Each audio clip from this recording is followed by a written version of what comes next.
I'm tryna give me a bag. I'm tryna give me a bag. I'm tryna give me a bag.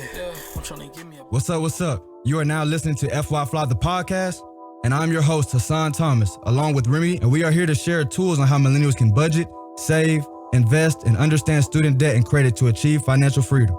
If you're a high school student, college student, or someone who's interested in gaining more financial insight, this podcast is for you. I'm tryna give me a bag.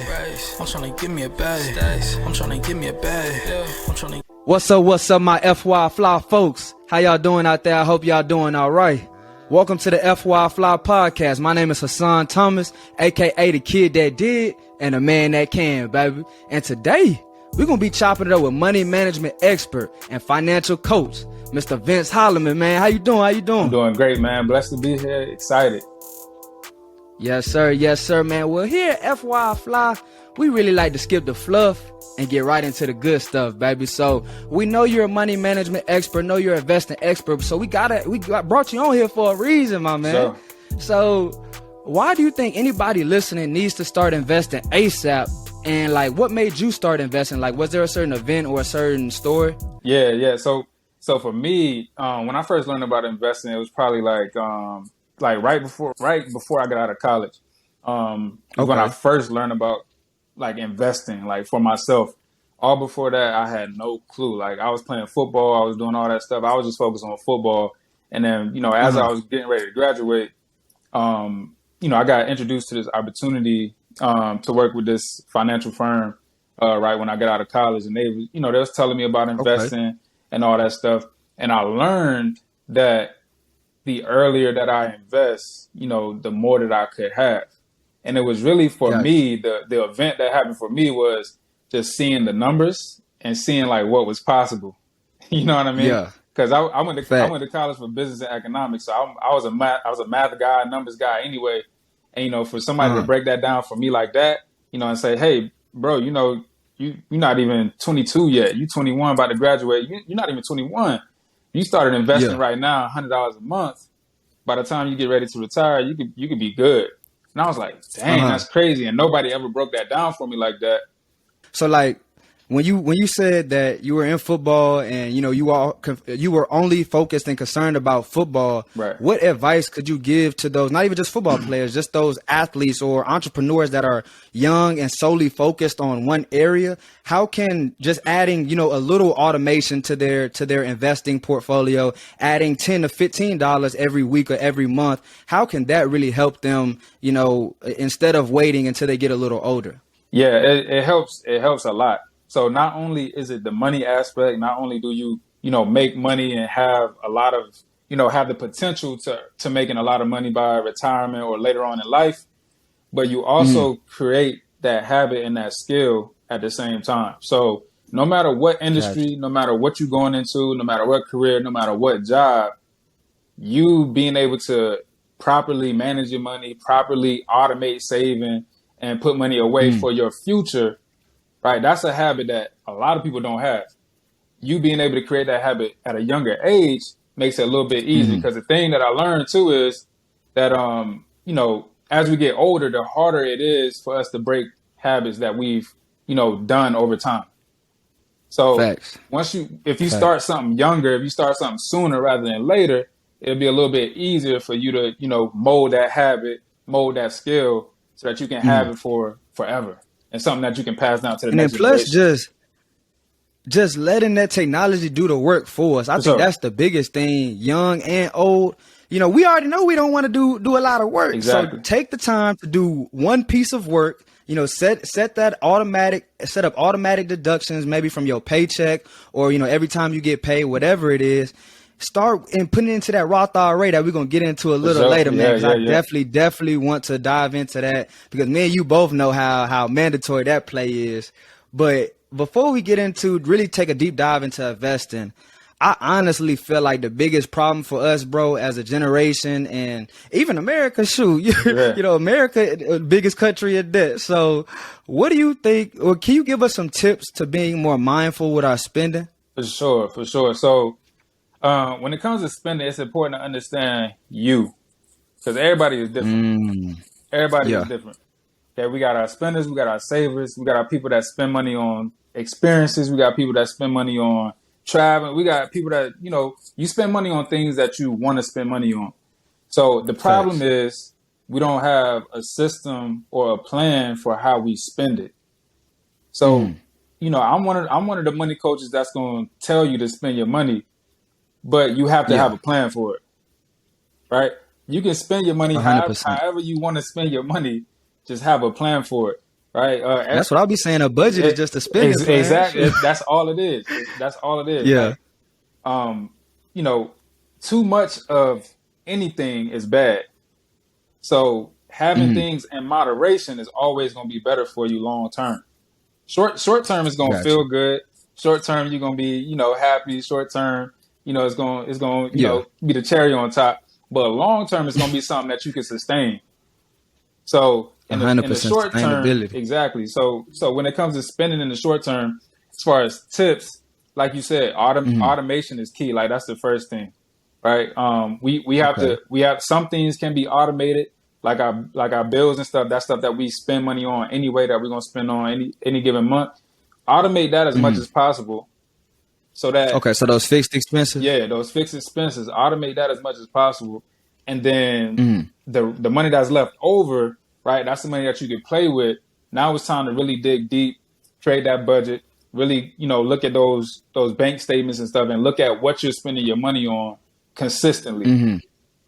Consistent. Yeah, that's the key. And I've heard that budget is called a lifestyle budget. And I've just started using that budget maybe about 3-4 months ago, or maybe honestly at the beginning of the year, to be honest, because I've tried different budgets. I've tried the 50-30-20. I've tried the zero-based budget. And honestly, I'm feeling this lifestyle budget. And I feel like for anybody listening, the biggest thing is just understanding your fixed expenses and then giving yourself like a little buffer room, like for miscellaneous stuff that we know is going to happen. We don't know how much it's going to cost, but we know some crazy stuff going to happen. So putting a little, buffer room for them miscellaneous expenses. And then, like you said, everything you got after that, that's your turn up money, whatever you want to do. Exactly. So that's a major key right there. Understanding you, figuring out your expenses, what you like to spend money on, and then automating those fixed expenses as much as possible so that you can have that money to play with and enjoy yourself with. Because that's really what it's all about. Of course, in those fixed expenses, I like to have the savings and investing portion of that be considered in that that's part. Mandatory. Exactly. You got to do that. Yes, sir. If you want to be a responsible person, responsible human being, you got to have that part as part of successful, responsible. Yes. Every positive thing you gonna have to do. you need to do that. You need to set that stuff aside. Yeah. Man, I'm super excited, bro. So let's go ahead and get into it, man, because we talk a lot about, different pros and a lot of different financial gems, especially on this show. We always talk about the pros, but I kind of want to get into the cons with you, bro. So what will my young FY Fly folks miss out by not taking this opportunity now of investing and taking Finlit seriously? Oh, my goodness. I wish. Yes, sir. Get into it. It's a lot, bro. You missing out on. Well, let me say this. I'm gonna hit the pain points before I hit hit the other stuff. So you missing out on family time. You're missing out on enjoyment with your kids if you got kids. You missing out on abundance, being able to and actually enjoy your money. You're missing out on time, which is our most important aspect. I'm about to say that time. Yeah, exactly. When it comes to us as people, you're missing out on that. You're missing out on a lot and that's because you're having to work so much because you getting money and then you spending it and don't know what to do with it, or what's that reasoning behind that? That reason, because I talk about this all the time. When you're so consumed on money, right? When you working hard for money and that's all you do, you go to work, you go home, all your money goes to your lifestyle and you don't have no money left over. You can't invest. You can't put nothing towards the future. When you do that, it leaves no room for like creativity. It leaves no room for freedom. Right. It leaves no room for thinking outside the box. So you just gonna feel stagnant. To be honest. You can be stuck. You're gonna be in that box for a long time until you break out of that. Because it's way like money is just a tool. We can't 100%. We can't let it take control of our lives. You know what I mean? Mhm. You gotta. You can't let it treat us It's like a tool. facts. Facts. We gotta be able. We gotta be able to let go. We gotta be able to let go of all the limiting beliefs and stuff that we have around money, so that we can actually enjoy life. You know what I'm saying? So you Yeah. missing out on a lot of freedom, time, enjoyment, happiness, a lot of things by not investing and not setting yourself up for success when it comes to, your finances. Cause bro, you even mentioned like the emotional part of, just finances. So getting into investing, even like younger, old people, anybody, they see, the next biggest meme coin or next biggest stock, or, see something rising, and really at the time you see it rising, it's already too Yeah. late. You know what I mean? So can you talk to us about the emotions of money when it comes to investing, and like how that can, get you hurt if you just out here all emotional? Yeah. Emotions is the biggest factor towards why we can't get to and reach our goals. Emotions are the biggest reasons why we aren't able to enjoy the money that we do make. Okay, elaborate on that. Emotions will have you with less money rather than more money. So, and I talk about this all the time. It's something that I say in like every time I go live, every time I do something, every video that I make, I usually say this: emotions. The less emotions involved with your money, the more money you will have, and the better off with money you will be. So, Okay. So why is that? and here's why. Because a lot of times when we're trying to reach our goals, when we're trying to save and we're trying to invest, emotional events happen in our life that stop us from saving and investing and doing the things and reaching the goals that we want to reach. For example, we all got that friend that hit us up like, yo, let's go party, let's go do this, let's go out, let's go travel, let's do this. For sure. And, it's hard to say no to them people because, we want to be good friends. We want to do that. That's the emotional side. And what ends up happening is, even though we know we shouldn't do this right now, we got goals that I'm trying to save for, right? I'm trying to save 10 stacks before the summer, or I'm trying to, invest, fully fund my Roth IRA or something, right?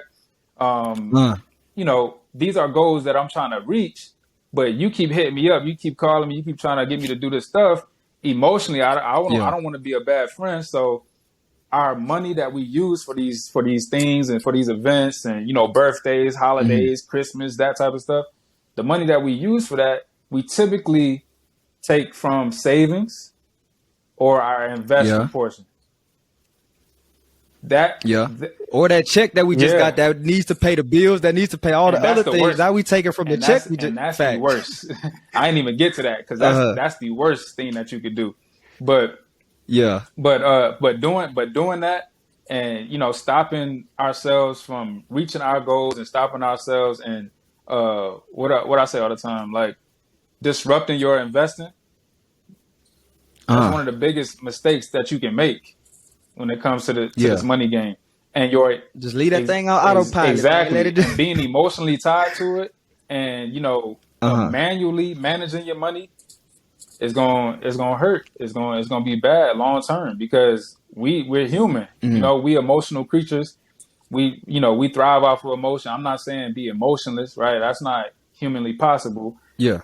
I'm just saying you need to remove emotions from the equations as much as possible so that you can be as healthy financially as possible.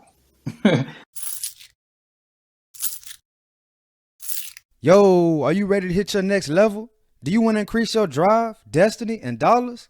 Well, if so, check out my new book, From College to COVID, 24 Lessons Learned During the Lockdown, where I've compiled 5 of the biggest lessons I learned going from college to COVID to starting my financial literacy empire, FYFly, plus 19 lessons from your favorite entrepreneurs, entertainers, and athletes that have been featured on our show. There's literally something for everyone. So purchase your copy today at fyfly.com/from college to COVID. Let's go. So help them folks. Let's go back to that scenario you were saying where you got your friend calling. You say we in high school, we in college. Friends calling us from Thursday to Sunday. You know what I'm saying? Thursday to Sunday, you went to University of Delaware, so you know how it goes. So back in that situation, how do we be financially responsible while still turning up? Because I don't want to tell, because I know me in college, I still turned up, but I had balance. You know what I'm saying? So where do we find that balance, or give us some practical game that we could use for our young folks that's still turning up, but that we know we want to be more financially stable and responsible? Right. First thing that you can do is just communicate to your friend. Let them know your goals. Let them know what you got popping off. Because more than likely, right, if they really rock with you, they're gonna be on the same move you on. Right. They see you saving, they see you investing, they see what's possible and stuff like that. Then they're gonna be like, dang, that's different. I didn't even think about it like that. You know, and then what'll happen is, you know, your friends, and that's what we talk about all the time, right? Being around the right people and, you know, joining the right groups and all that, having the right circle. Your friends will eventually, if not, you know, immediately, you know, want to be a part of what you're doing and help in some kind of way, or at the very least, just understand you got goals, you got stuff that you're trying to accomplish. And if they don't, then they're not real friends. That's it right there. The second thing is it always comes back to like budgeting and knowing. I don't like to say your limits, because I don't think of budgeting as like something that limits you. I think of it as something that gives you permission. Right? You know what I always say, bro? I say a budget is not a life restrictor, it's a life enabler. Exactly. I say something similar to that. Actually, I say, you know, budget is not a restriction, it's permission. So it's gonna give you permission to spend your money however you want to spend your money. So that's like it's always gonna come back to that, right? Always come back to you know, creating that balance in yourself. You want to go party, you like to party, you like to go out, you want to have fun, do that. Just know what you got to have fun with. because that's facts. You know, it's hard, because I know, like, as adults, like we go on these vacations, we travel, we do all this stuff, and then it's like we don't know how much we got. So when we come back, it's a shock. We scared. It's a shock. You scared to check the bank account. You scared to look at the credit card. You scared to look at all this stuff. But if you go in with a plan, just a simple plan, right, you'll know what you got to work with. And you can actually, this is how we work now. This is how our brain works. We figure out ways to make that money stretch. We figure out ways how to do more with the money that we got. That's just natural. But you got to know first. Yeah. So, you know, rather than going in and being like reactive, like I said, going to travel and then come back and looking at the money, be proactive. Know what you got going in, you know, and back to the scenario, just know what you got that weekend. All right, boom, I got $150 that I'm giving myself, that I'm paying myself for this weekend. I'm going to go have a ball with this $150. And enjoy it. You know what I'm saying? So I was about to say, and that's an enjoyable 150 that you can wild out with, because you know you've already paid yourself first, you've paid your bills, you paid your investing. So I feel that 100%. And it was something that came to my mind, bro, when we were talking about kind of like that money that we have left over. I feel like if you want more money left over, that's on you to go harder. You either got to decrease some of your expenses, or you got to make some more money. So if you want to turn up more, you got to go harder. That's on you. It's a two-way street, bro. It's only two ways that this thing can go. Either I can, you know, cut back on this, like you said, cut back on the expenses, or like you said, go harder. You know, work a couple more hours, get a side hustle, do something just to increase your income. Yeah. Facts. So everybody listening, they already could tell that we both into automation, that we both into, you know, letting that technology really do the work for you. So can you touch on the phrase dollar cost averaging, and like, why is that so important? Yeah. Dollar cost averaging is big right now. So if you've been paying attention to the market right now, and by market, I mean stock market, where most people invest. The market is kind of like super volatile right now. And the way, and volatile means volatile just means like one day the stock market is doing good, the next day the stock market is doing bad. So one day the market is up, meaning you make money, and some days, you know, the market is red, where, you know, the value of your money goes down. So dollar cost averaging is actually a strategy and a way to combat that. So how it works is you invest the same dollar amount every single month, no matter what's happening in the market. So we talk about automation.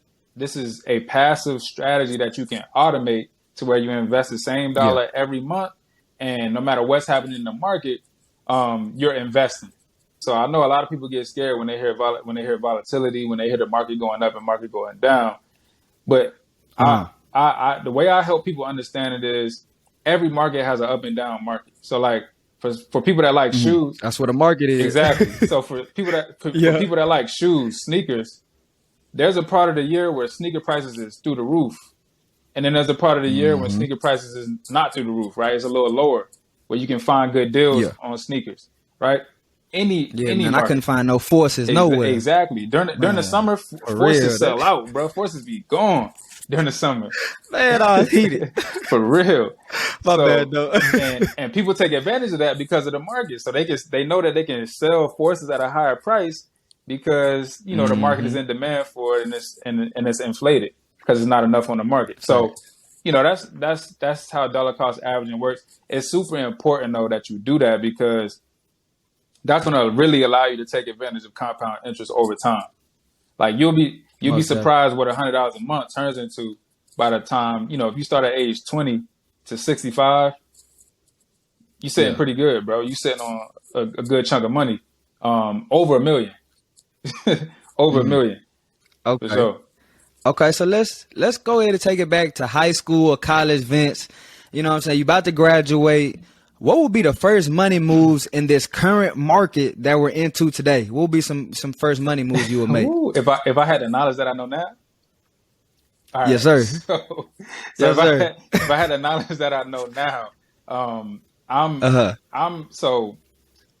getting ready to graduate high school. I'm investing more than I'm saving. Okay, why is that? Okay? Because I know what I know. I know the power of compound interest over time. So especially at that age, being able to get in the market and invest a lot earlier on, right? Later on in life, I could literally stop investing and still reach my goals rather than from that compound interest. You know, rather than, you know, waiting until, you know, I got a job or until later on in life in my 30s or something like that to invest. You know, I would have to consistently invest over that time until retirement for me to reach and a higher amount a higher amount for me to reach that goal. So, you know, if I had to start over, that's the first thing I'm doing. I'm setting up an investment account and I'm investing immediately. Real quick question for your money coach. What you feel about the crypto? Are you throwing some in the crypto in the NFT space? Most definitely, bro. I like crypto, and I like it because I think the system that we currently in right now is flawed and it's slow. You know what I mean? Because especially for us, I'm talking black people, on our side, it's tough. It's tough for us for us to get loans, for us to do a whole bunch of other things when it comes to this, you know, this system that we currently in. Crypto, the centralized system. Talk about that crypto. Crypto is giving us the opportunity to really cross all those barriers, to get into a faster system that is international, that, you know, just works better and it's deflationary. It's not inflationary like the US dollar. So over time it becomes more valuable rather than, you know, with the US dollar, you know, the more money that they print, the less valuable it becomes. So, I mean, that's, I just see that future for crypto. I just see that, you know, as part of something that's happening in the future. I'm definitely putting money into that too. And I would say on the crypto side, if you are interested, the simplest thing that you can do is dollar cost average, just like you do in the stock market. So, same exact strategy. And for that, you know, I would stick with the big gunners. Like I'm not going after no meme stocks. I'm not going after no, you know, meme cryptocurrencies or, you know, some crazy name, right? I'm going after this. Top 5 with the actual use. I'm going for the quality ones that I'm dollar cost averaging there as well. So that's what I would do on that end. So if you want to do that, definitely do that. Because had I done that sooner in college, shoo. I remember when Bitcoin was like $5,000. Man.